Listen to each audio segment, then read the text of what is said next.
Well, hey guys, it's Darwin here with my top 10 favorite pieces of backpacking gear from 2023.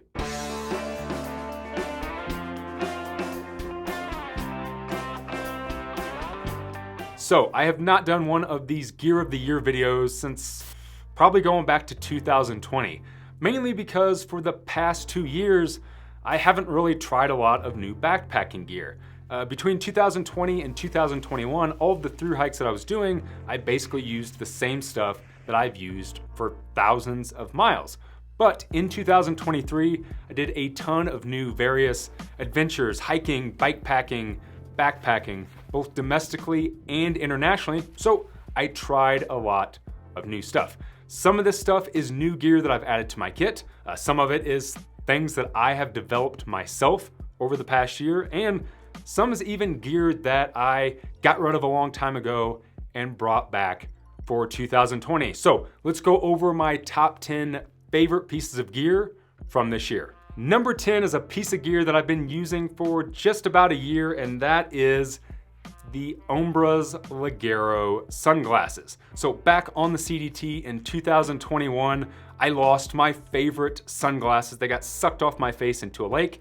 And with a lot of suggestions from other people, I decided to pick up a pair of Ombrs. What I really love about these is the cord. So they don't have the traditional arms on the side, so they won't slip off your face if you're being active. The other thing that's great about that is I do wear a helmet quite a bit, whether I am bikepacking or now doing some climbing, so the helmet straps won't dig into the sidearms. Recently, I actually upgraded mine with these cool little side shields and the little front plug that make them excellent for snow travel. Since I've been getting into a lot of mountaineering and doing a lot of winter backpacking, I wanted something that was going to protect my eyes a little bit more from the blinding snow. So the Legeros by Ombrs with the side shields have definitely become a favorite piece of gear for me from the past year. Number 9 is a piece of gear that I've actually been using for the past 3 years, but recently bought a new one, and that is the Enlightened Equipment Visp rain jacket.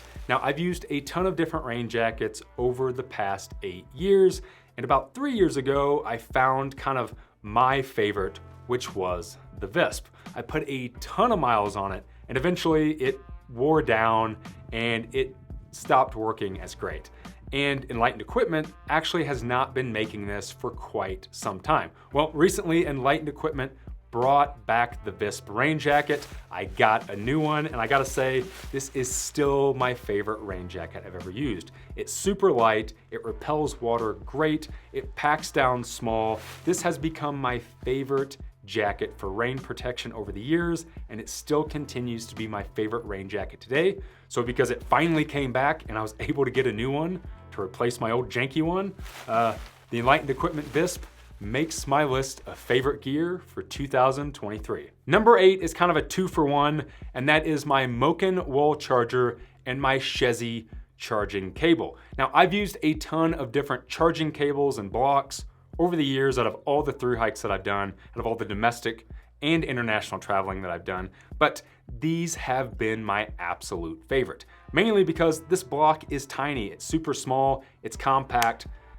the arms fold up into it, and it has 2 USB-C PD plugs, which is 20 watt for each port. What I love about that is I can now charge just about everything that I carry in my kit, including my camera. So this thing has enough power, it's compact enough to be able to charge my phone quickly, charge my camera, and with an adapter, charge my headlamp. Along with that is this Shezzy 4-in-1 cable. Whether it's a cell phone or my camera, I can use this and I can swap it between a Lightning for my iPhone or a USB-C.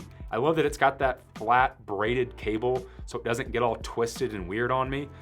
So these two have definitely become my favorite charging setup for the trail when I'm in a town, when I'm trying to get all of my electronics charged up on a 0-day or for international travel. Number 7 is one that I'm gonna be pretty biased on because it's my product from my company and I developed it, and that is the Evolved Supply Co. Mirage Sun Hoodie. Now, if you guys have been watching the channel for the past, I don't know, 3 years, you'll know that I have talked a lot about developing a sun hoodie, my perfect hiking top. I started developing it back on the CDT in 2021, and finally this year I got to release my sun hoodie that I put so much work into. For me, this is a perfect hiking top. It's made of a super soft merino wool. It has thumb holes, an amazing hood that works well with the helmet, and it has a quarter chest zip so I can open it up and breathe a little bit if I'm overheating on a climb or on a hot day on the trail. Again, this is my product, so I'm gonna be biased about it. Obviously, I'm gonna put it in my list because, well, why wouldn't I? It took me over 2 years to get this out. But because this is everything that I've wanted in a hiking top, for me, it has all the features that I want out of a great sun hoodie. The Evolve Supply Co. Mirage Sun Hoodie makes my list for 2023. Number 6 is one that I added not too long ago, and that is the SoDo Windmaster stove. So for years, I have basically used the exact same stove, which is the BRS Ultralight. A great stove for most of the stuff that I do, but I gotta say, it is not as efficient on fuel as I would like it to be. Now that I'm getting into some colder temperature backpacking, I wanted something that was gonna be more efficient on fuel, that was not gonna blow out as easy, and it was gonna have a piezo. I've used a ton of jet boils in the past. I've used some Snow Peak stoves, obviously the BRS, and a pocket rocket. And I gotta say, for its size, its efficiency, its weight, the SoDo Windmaster has definitely become my favorite stove. And going forward, this is gonna be the stove that I'll probably reach for no matter what season it is. So because I am back to cooking, because I found kind of a perfect stove for myself and something that I think is super efficient and just an overall great product, the SoDo Windmaster makes the list for this year. Number 5 is one that I actually ditched back in 2019. I didn't like it at all, and I started using it again this year. This one's probably gonna surprise most people, and that is the Sawyer Micro Squeeze. So back in 2019, when this filter first came out, I took one out on the Arizona Trail, and it was not efficient for me at all. My Sawyer Micro Squeeze filter actually started going out on me. And after that, I kind of just threw it to the curb and stopped using it. Well, I'm not gonna lie, after spending a ton of time with Sawyer last year in Fiji to shoot a film and around my good friend Jennifer Farr Davis, who loves this filter, I decided to give it another try to see if I could really put a lot of miles on this and if it would last longer than it did for me on the Arizona Trail. And I gotta say, after using this all year on every trip I've done, from the AT to the PCT to Nepal and everything in between, the Micro Squeeze has performed excellent for me. I don't know if it was just a dud that I got back in 2019, but this filter has done great. It's filtered everything I've needed it to. It has not clogged once, whether I'm using it in super clear water or I'm down in the desert using murkier water. It has been absolutely great. And I guess this is kind of a 2-for-1 as well. Along with this, another piece of gear that I added to my kit to use with this filter was the Canuck Vesca water bottle. Now, you guys know the water bladder I've been using for years, which is this guy, kind of the famous Canuck product and one that I started using back in 2017. Well, I wanted something a little bit smaller, 1 liter, it's a little more efficient that I could just kind of sit in my side pocket and use with the Micro Squeeze. So I picked up this newer bottle, and this thing has been amazing. Basically, all it is a collapsible, reusable smart water bottle. So as you can see, it goes down really small, so it packs down small. And then what I like about it is by putting this on the front, I kind of get the same thing that I got with my Katadyn Be Free filter, which is a small 1 liter bladder attached to a filter. This is all I've used for 2023 on all my trips, and it has performed fantastic. So because I brought this back to my gear list this year, because I love Canuck products and really excited to use a new item from them, this setup, both the Micro Squeeze and the Vesca water bottle, make my list for 2023.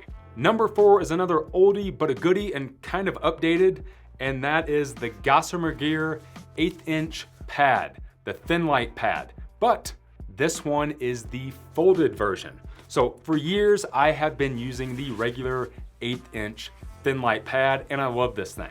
I've talked about how this has replaced my ass pad from the past. I like to put it under my sleeping pad to give me a little bit more warmth, and it's great just to be able to stretch out and hang out at camp. Well, I've always folded mine and then put it down as my back panel inside of my frameless backpacks.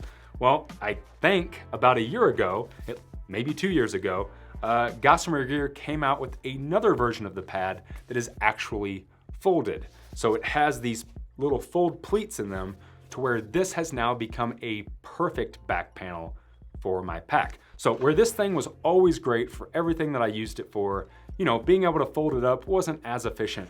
But now that this thing folds into a perfect shape for my back panel, I think it just got better. So I've always loved it as an ass pad. I love it to stretch out on. I love it to put under my sleeping pad to keep me a little extra warm. And now the added benefit of using it as an actual back panel in my backpack because it's perfect size.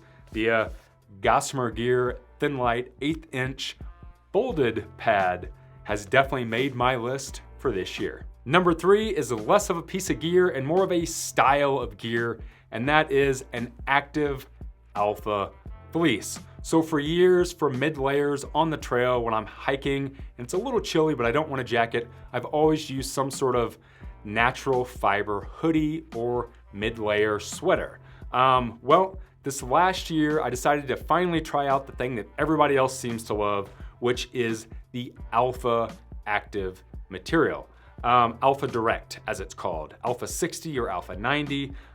This is an awesome mid-layer top made by a company called SyncID Designs that I picked up early in the year and absolutely fell in love with it. And then picked up this fleece by Nerona, which is basically the exact same thing with some different panels put into it. And I gotta say, after using both of these items throughout the year, I'm a massive fan of Alpha Fleece, mainly because it works so much better as an active layer.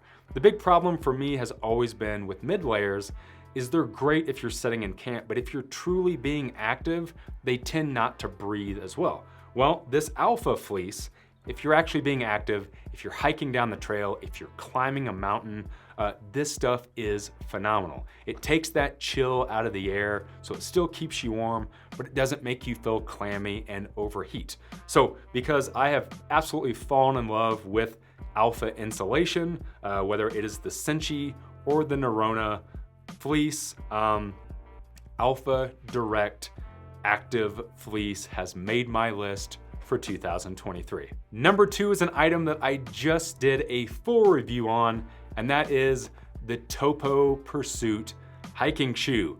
As I stated in the video, this has become the ultra killer for me. I hiked years in ultra shoes, tons of different models, and finally decided to try something new, and I reached for a Topo Pursuit. And this has now become my absolute favorite hiking shoe of all time. Well, I guess all time so far. The shoe is phenomenal. It's super durable. It has a great ride on it, a 28mm stack height. It has that nice wide toe box that's perfect for my foot. And just overall, this shoe has treated me super well for the past 6 months. So because I have been able to put a ton of miles on these shoes and them actually last and not break down like Ultra, because it's super comfortable, because it rides phenomenal on the trail, and because, well, it just kind of looks nice. This is a new one that I just recently got. The Topo Pursuit has made my list of favorite gear from 2023.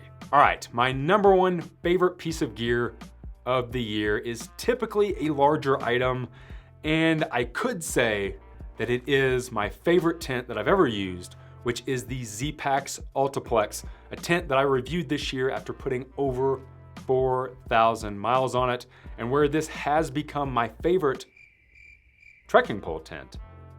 It is not my favorite tent of the year or my favorite piece of gear of the year. that actually goes to the Z-Packs Free Duo tent.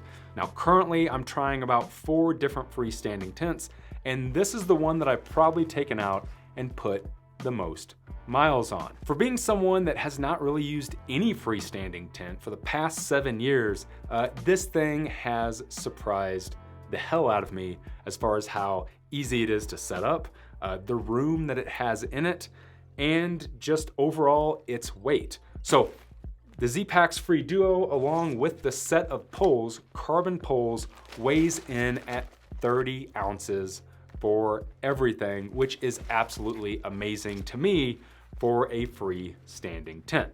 Now, it is a single wall tent, so it doesn't have a fly, so that definitely brings the weight down. And I think my Ultiplex weighs in at 15.4 ounces, and my trekking pole weighs 8 ounces. So those together, this is not that much heavier than this setup, and it's freestanding. I can kind of set it up wherever I want. The other cool thing about the Z-Packs Free Duo is, for me, it only takes 4 stakes to set this thing up. 4 stakes, and I have plenty of room. Now, I do have a couple things that I wish they would change with it, and I just recently looked, and apparently this is currently unavailable, and it says on Z-Packs' website that they're gonna be releasing a new version of this in January of 2024. So I'm excited to see if they've fixed some of the things that I kind of wish were different in it. I'll be doing a full review of this along with the other freestanding tents that I've been using over the past 6 months. But I gotta say, as far as just its weight, how much room it has, how easy it is to set up, the minimal amount of stakes it uses to set up, this has definitely become probably my favorite new piece of gear that I have tested in 2023. All right, guys, there you go. There's my full list of my top 10 favorite pieces of gear from this year. Yes, I did a top 10 video. I stopped doing those years ago, and I probably said that I wouldn't do another one of those, but getting back into YouTube, making videos again, it's kind of fun to do these and kind of revisit some stuff from the past, so I figured you guys would dig this as well. So what is some of your favorite gear from this year? What have you used and tested that you absolutely love that would make your top 10 list? Leave me something down below and let me know your thoughts. Guys, I hope you're taking care of yourself. I hope you're taking care of each other. I love you, and as always, thanks for watching.